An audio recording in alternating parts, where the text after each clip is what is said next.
pangalan ni tatay na. Galing, galing.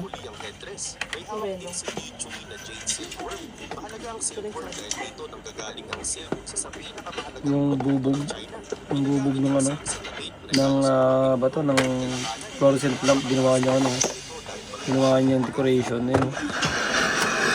Galing, grabe. Napaka